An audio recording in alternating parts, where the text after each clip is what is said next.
Good afternoon, everyone, and welcome to this quarter's Inspirational Speaker Series. And I'm delighted to welcome Ambassador Power. What I would love to do is give you the opportunity to speak freely about things that are of interest to you. Did your experience as a war correspondent convince you of the importance of moving into roles where you could have true impact or influence? I was lucky. Out of university, my first job was an internship with a man who had served in the US government for 40 years almost, and he'd been ambassador to Turkey and to Thailand.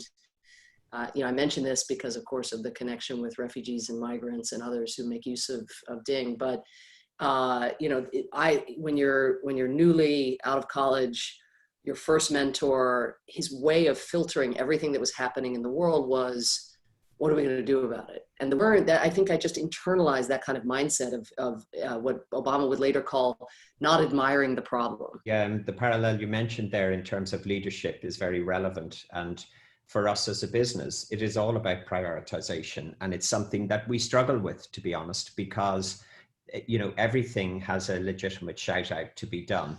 How would you describe yourself as a leader, and what does that look like on your best day and on your worst day? I think I would come across as being very mission driven. I think it'd be quite clear that it's not about me, I hope. And being mission driven, I think it can be very effective in helping build a team spirit, because then everybody feels like there's something to attach themselves to. The bad days are when I'm so mission driven that sometimes forget and sort of so kind of egalitarian on one level that I can sometimes forget the power of the leader's words. But you have to bear in mind that again, when you are in a hierarchy and the person at the top of the hierarchy tells you you've done a good job, the power of that, I should have known that because I came from the White House, where the words of the President of the United States, if you get a little scrawl on your memo that was like fascinating, yeah.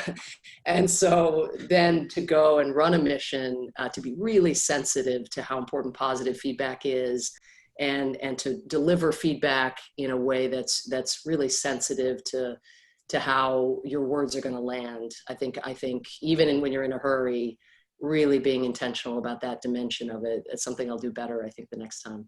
You have achieved an enormous amount, an extraordinary amount in so many different fields. Is there an ambition that's unfulfilled there in a particular direction? I have had this kind of staggered and career, been a war correspondent, I was an activist, I set up this human rights center, been a professor, and got to, because of my relationship with Barack Obama, work in a Senate office on a political campaign, at the White House as a staffer, and then as a diplomat.